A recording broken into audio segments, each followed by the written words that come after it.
happy to be with me, to live the life you were meant to live.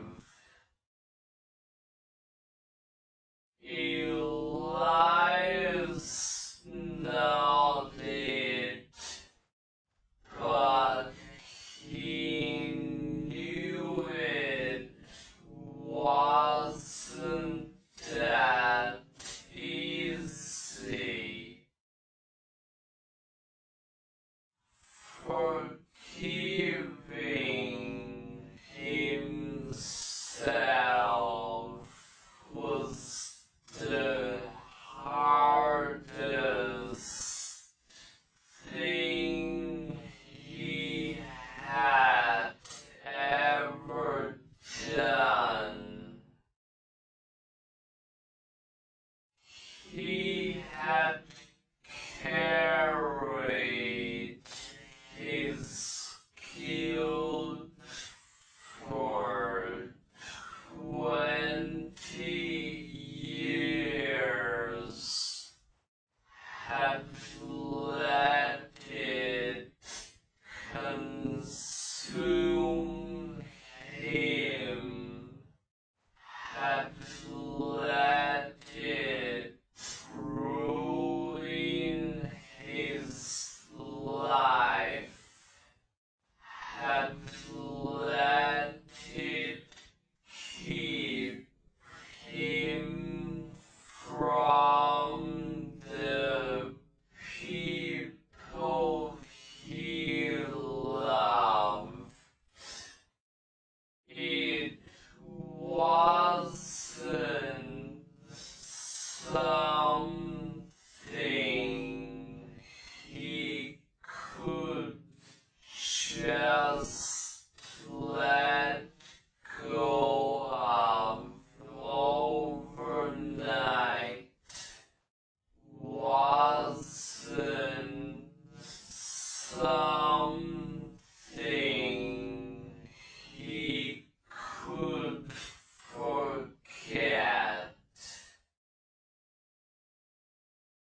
But with Anna by his side, with Clara's letters in his hand, with the love and support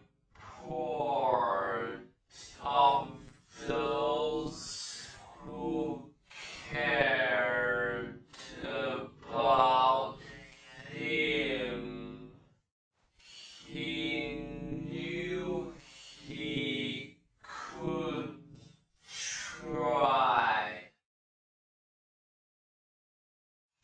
He knew he could start to heal, start to let go of the past, start to build a future with Anna. That evening, as the sun was setting, painting the sky in shades of purple and gold,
stubborn that you wanted to go after that fish. I know I tried to stop you, that I went for help, that I did everything I could, but I still miss you. I still wish I could have saved you. I still wish you were here with me, with Anna, with Clara. I miss our laughter, our jokes, our dreams. I miss my brother. A hand touched his shoulder, warm and familiar, and he turned to see Thomas standing beside him, his face filled with compassion, his eyes reflecting the colors of the sunset. He's proud of you, Elias. Thomas said, his voice soft, his hand resting on Elias's shoulder. He would be happy to see you home, to see you with Anna, to see you trying to heal, trying to make things right. He never blamed you, you know. He knew you loved him. Knew you tried to save him. He would want you to be happy, to let go of the guilt, to live your life. Elias smiled, a small, sad smile. His eyes filled with tears. I hope so.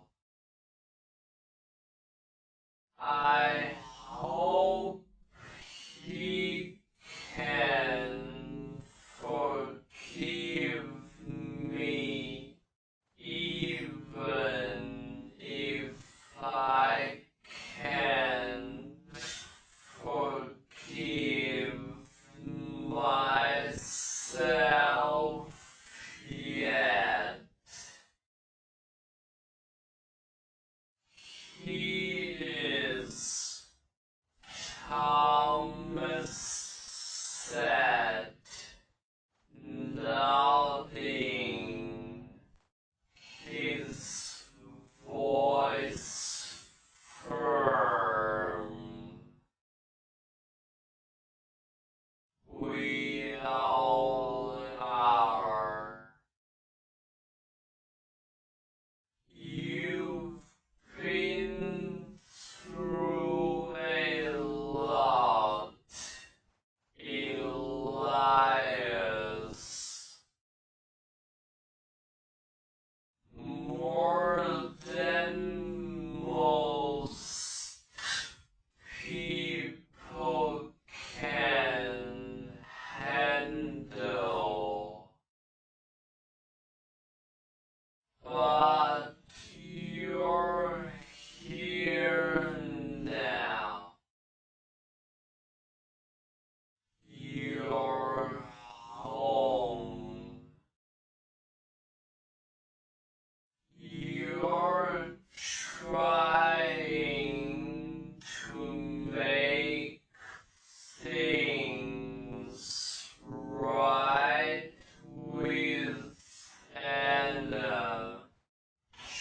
Trying to honor Clara's memory, trying to let go of the past. That's all that matters. That's all anyone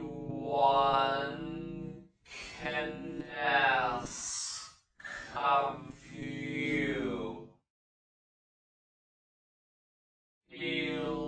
Elias looked out at the sea, watching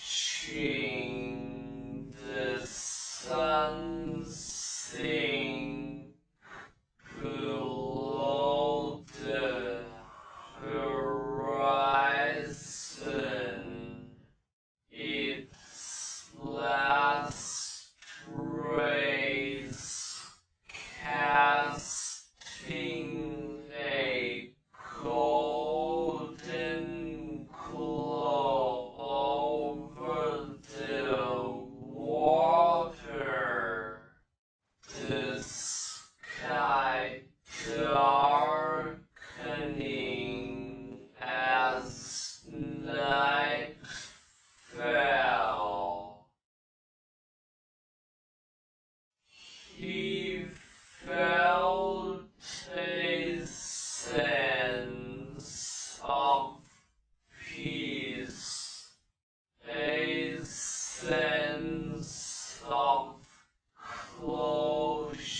once judged him,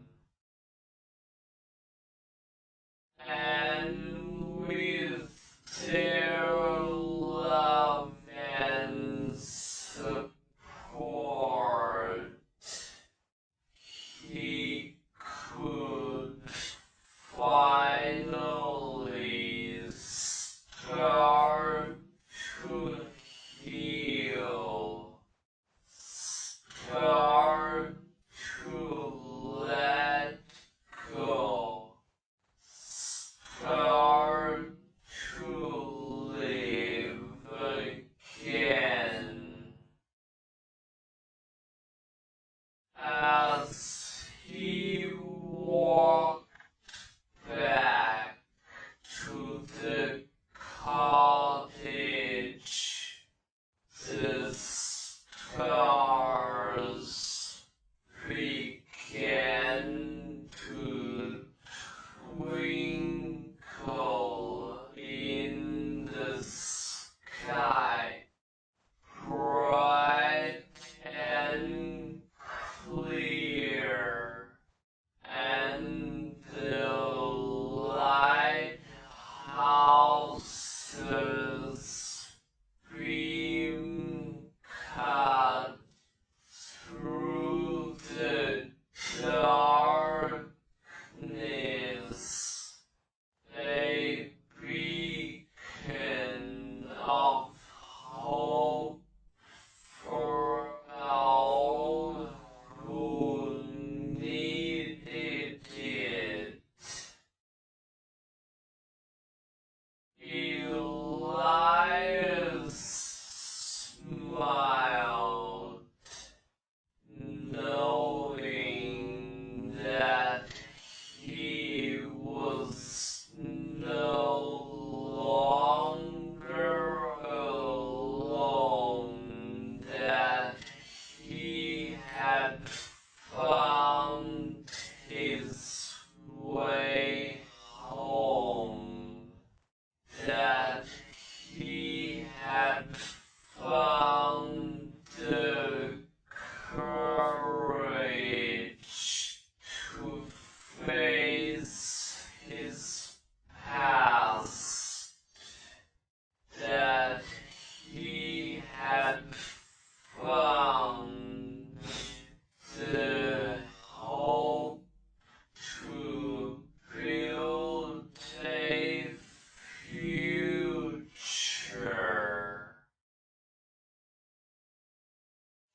He knew that the road ahead would be long and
of purpose,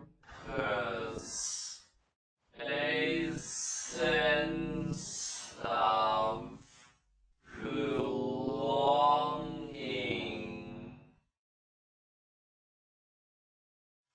He spent his afternoons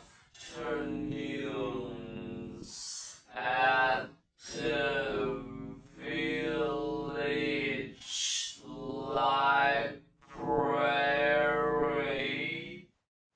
helping and shelve books, assist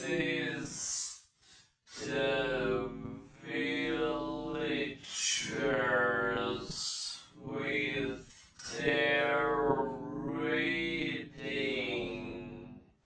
and even read stories to the children who came to the library after school. The children were curious about him, asking him questions about the lighthouse, about the sea, about his life, and he answered them patiently, his voice soft, his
that I have something to ask you, she said, her voice soft but firm. The lighthouse keeper is retiring.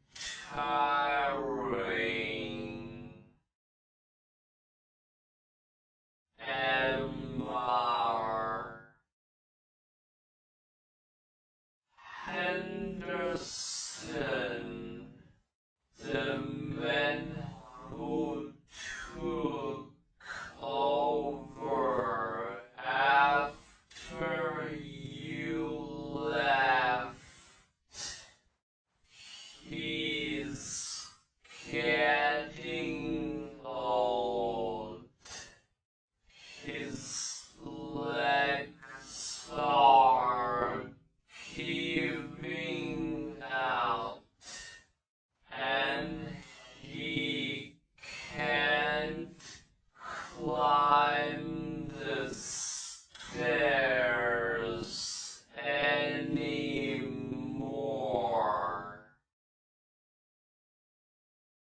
The village council is looking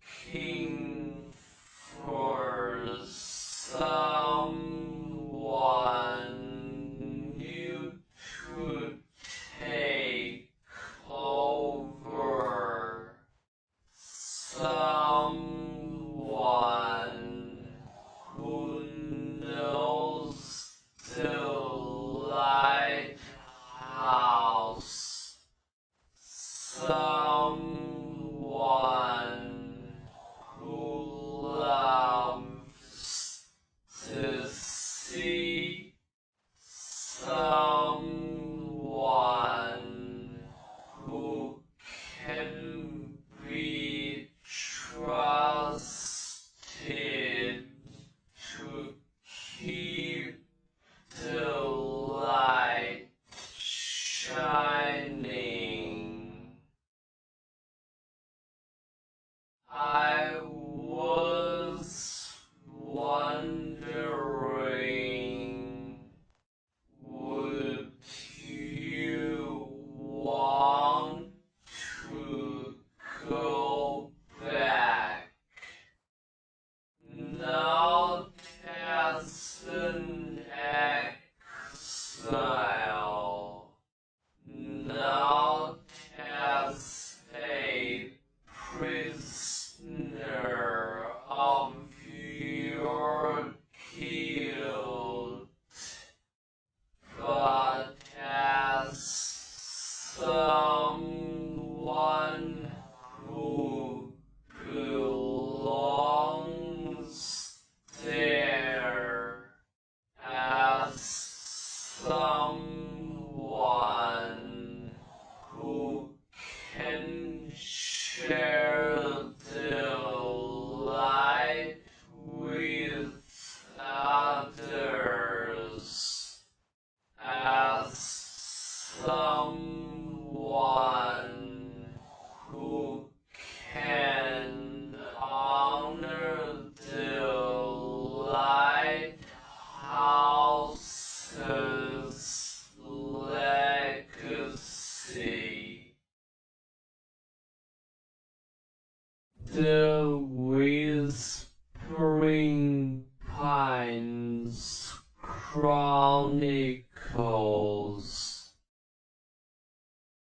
a novel of memory, legacy, and the light beyond the trees.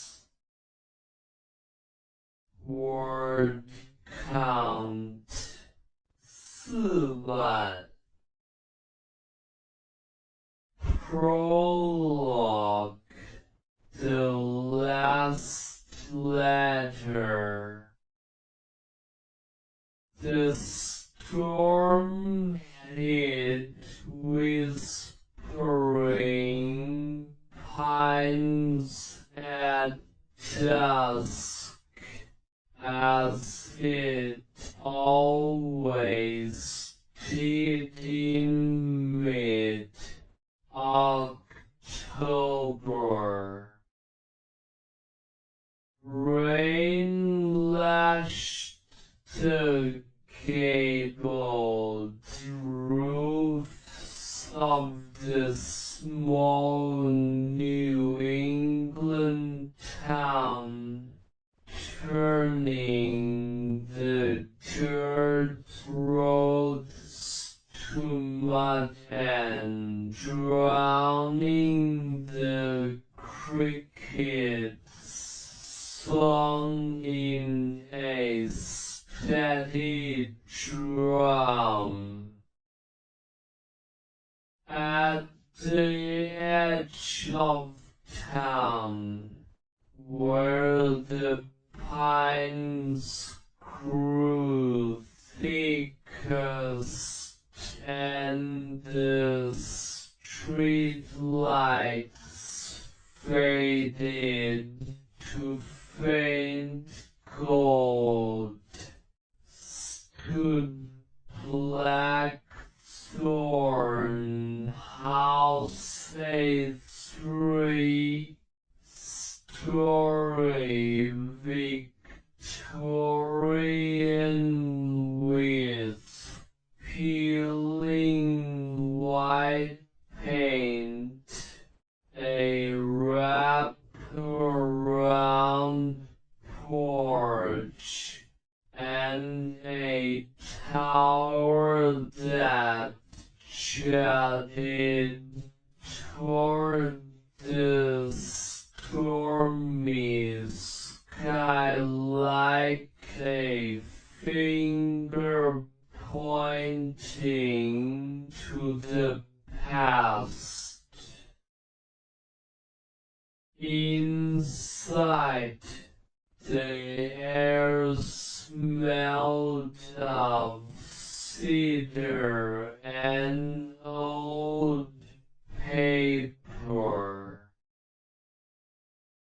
A single lamp burned down a mahogany desk in the study, casting long shadows over walls lined with books and framed photographs. Illerivos, 18 years old, with chestnut hair streaked with copper and eyes the color of storm, warmed honey, sat rigid in a leather chair. Her hands trembled as she held the envelope, its edges frayed, the handwriting looping and familiar, her grandmother's. Clara Voss had died 3 days earlier in her sleep at 82.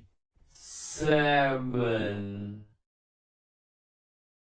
The funeral had been small, just Hillary and the town's aging pastor, for Clara had been a recluse, a woman who spoke to the trees more than her neighbors.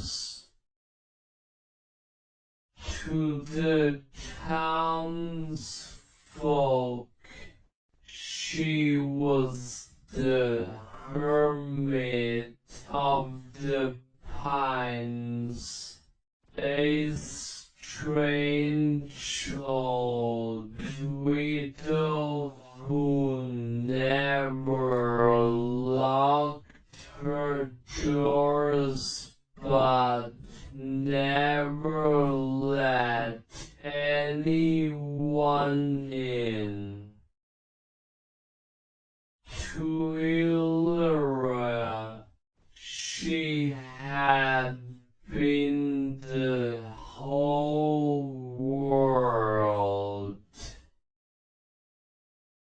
The letter was dated 1 week before Clara's death. My dearest Clara, if you are reading this, I have gone to the woods where the pines sing, and I am no longer bound to this old house. Do not grieve not as you think you should. Grief is love with nowhere to go, but my love for you will always live in the pines, in the fireflies,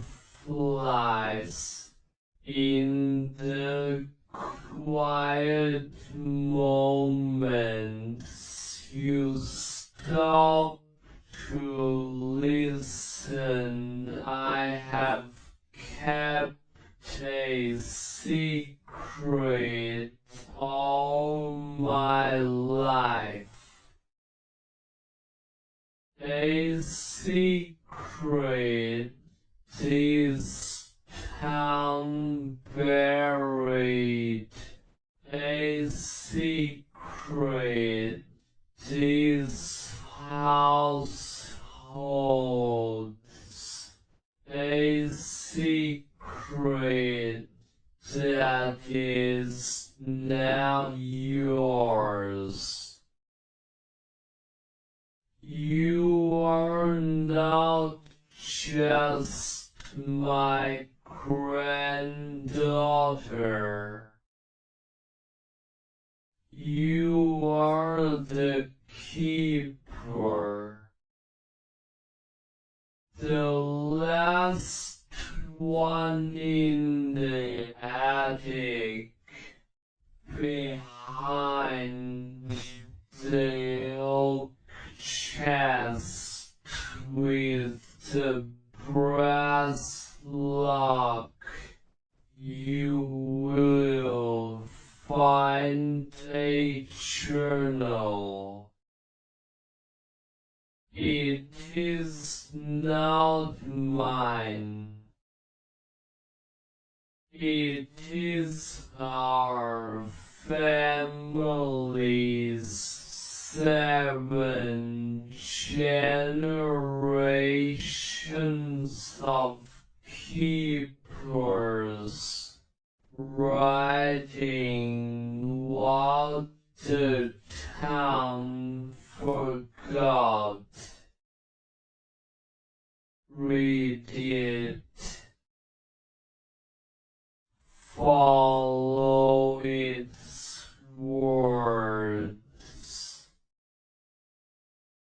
And when you are ready, go to the hollow at midnight.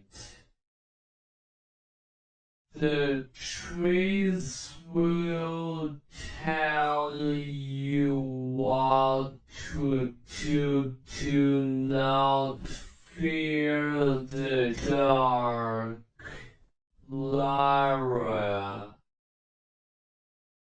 The dark is just light waiting to be remembered. I love you always, Grandma Clara. The letters slipped from Ilara's fingers, fluttering to the desk. Outside, the wind moaned through the pines, and for a heartbeat, she could have sworn she heard her grandmother's voice, soft as moss, carried on the breeze. Listen. She was alone now, or so she thought. Chapter E. The House of Whispers. Ilara woke to silence. The storm had passed, leaving the air crisp and green, the pines glistening with raindrops.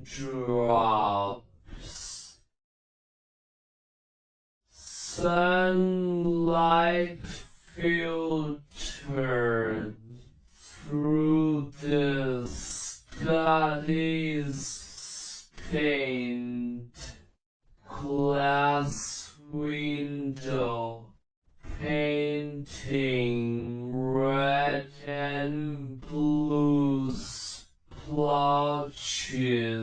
on the floor. For a moment, she forgot the funeral, forgot the letter, forgot that the woman who had raised her was gone. Then she saw the envelope returned, sharp and hollow. She had lived in Blackthorn House since she was 5, when her parents had died in a car crash on the highway outside town. Clara had taken her in, no questions asked, no family to call on but each other. They had baked apple pies in the kitchen's dented oven, read books by the fireplace in winter, and walked the pine trails every evening while Clara pointed out constellations and told stories of the woods. The pines remember everything,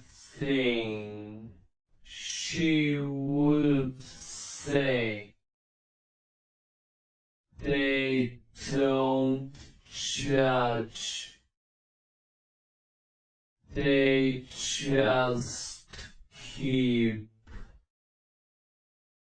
Hillary had never understood what that meant. Now she feared she was about to. She climbed the stairs to the attic, her boots creaking on the wooden floorboards. The attic was a maze of dust and memories, trunks, rocking chairs, a doll with a porcelain face, stacks of newspapers yellowed with age. Sunlight slanted through a dormer window, illuminating motes of dust that danced like tiny stars. In the corner, just as Clara had written, stood an oak chest bound with brass, its lock tarnished but intact. She found a small silver key tucked inside the letter's envelope. Clara had always been thorough. The lock turned with a soft click. Inside, beneath a pile of wool blankets, was a leather-bound journal. Its cover was cracked, the pages thick and hand-sewn, the ink faded from black to brown. The first page bore a name written in elegant script. Serafina Voss 1853 Keeper of Whispering Pines.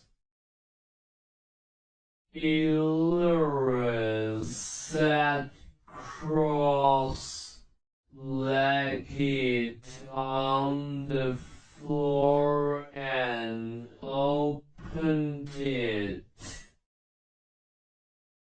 The words were old, formal, laced with the cadence of a 19th son.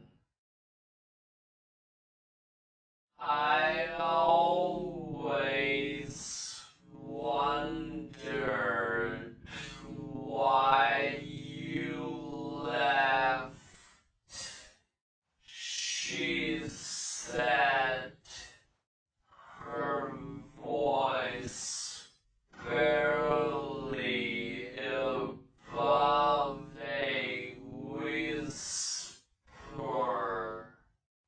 her tears streaming down her face. I thought you didn't love me, that you didn't love Mom. I thought you wanted to get away from us, that we were a burden to you. I spent my whole life wondering what I did wrong, why you did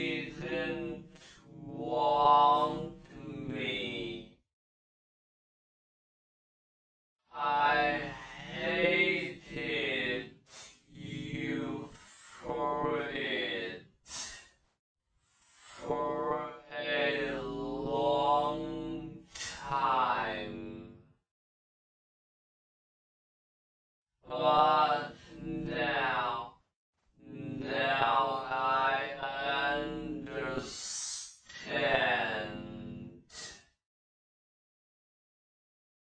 I still don't like what you did. I still hurt,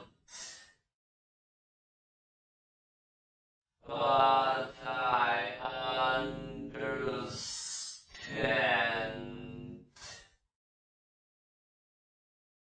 I never wanted to get away from you, Elias said, reaching across the table, his hand hovering, afraid to touch her, afraid she would pull away. I loved you. I loved your mom more than anything in the world. I left because I couldn't bear to face you, to face the fact that I had failed you both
light in the darkness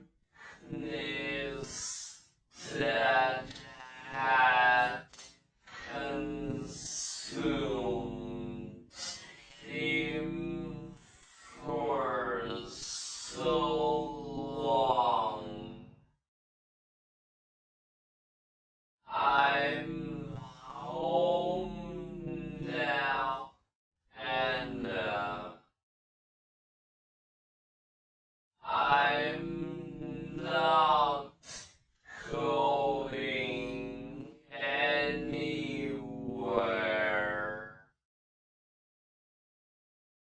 I promise. I'll spend the rest of my life making it up to you, making up for the years I missed. I'll be the father you deserve, I swear.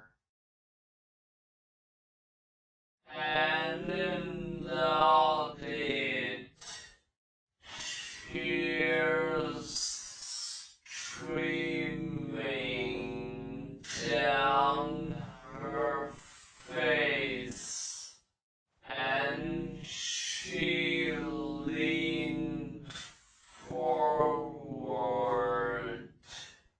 wrapping her arms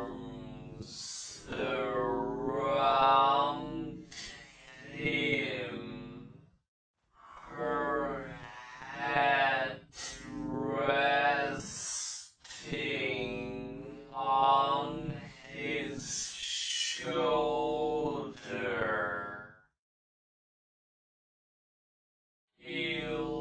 Elias held her tight, as if he was afraid she would disappear, as if this moment was a dream that would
sun, shadows of the past, the days that followed were a mix of joy and pain for Elias, a delicate balance between healing and hurting, between hope and despair.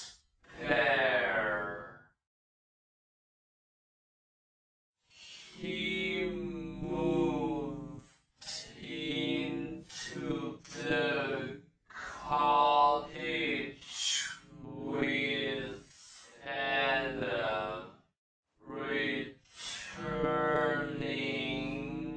to the home he had left so many years ago. A home that was both familiar and foreign, filled with memories of Clara and Anna, of laughter and love, but also of loss and regret.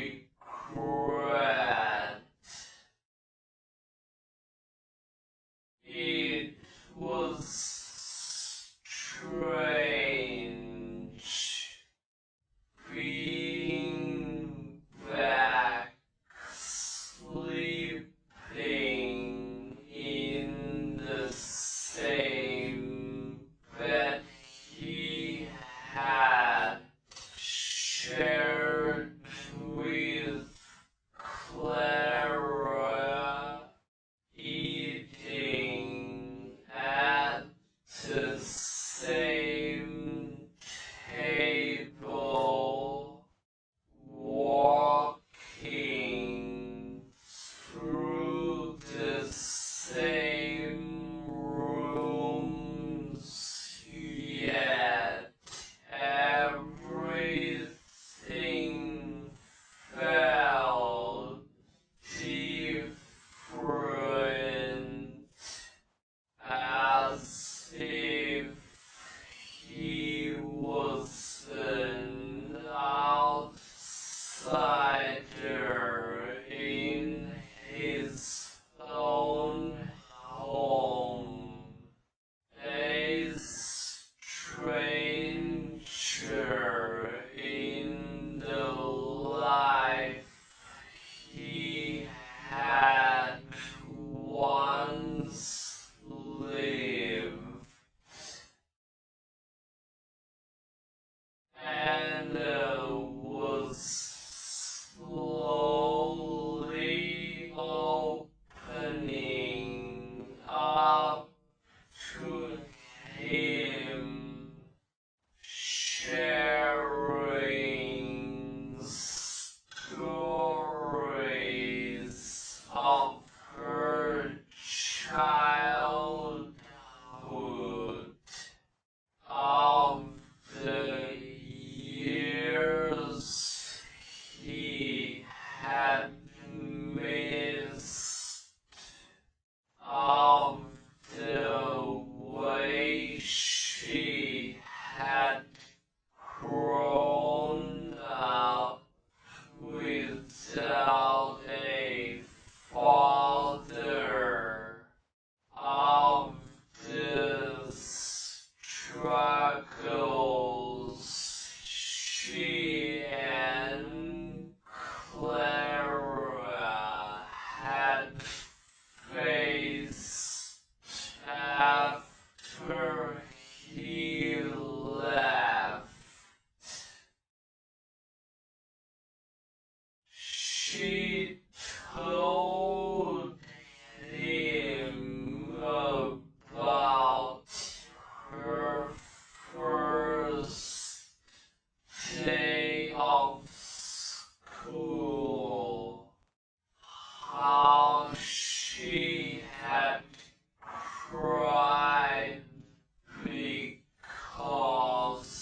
she told him about her first heartbreak,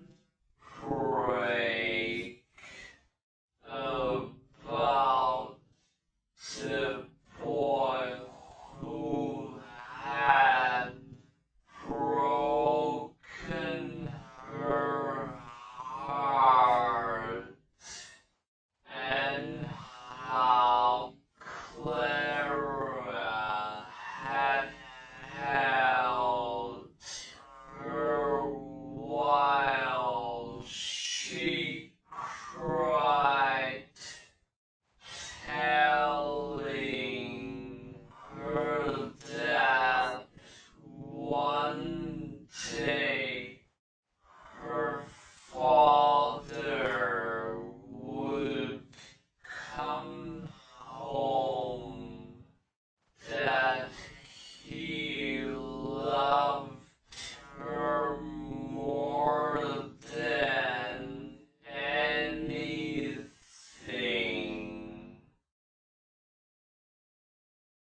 She told him about her job at the village library, about the books she loved, about the friends she had made.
fear of the pain they would bring. But now he wanted to see them, wanted to hold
just a few months before the storm, Anna was sitting on his shoulders, laughing, her small hands tangled in his hair, while Clara stood beside them, her arm around his waist, her smile bright, her eyes filled with love. It was a happy memory, a moment of pure joy, and Elias felt a pang of sadness, a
about her teacher and her new friends.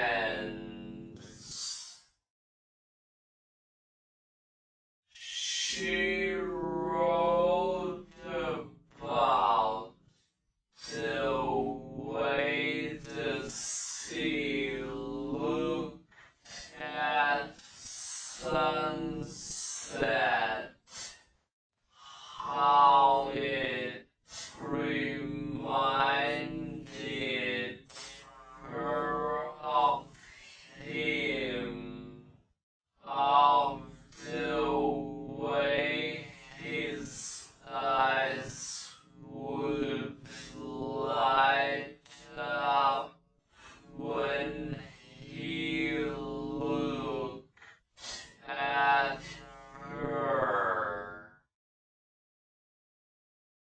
She wrote about how much she missed him, how she loved him, how she hoped he would come home soon, how she couldn't bear to live without him. She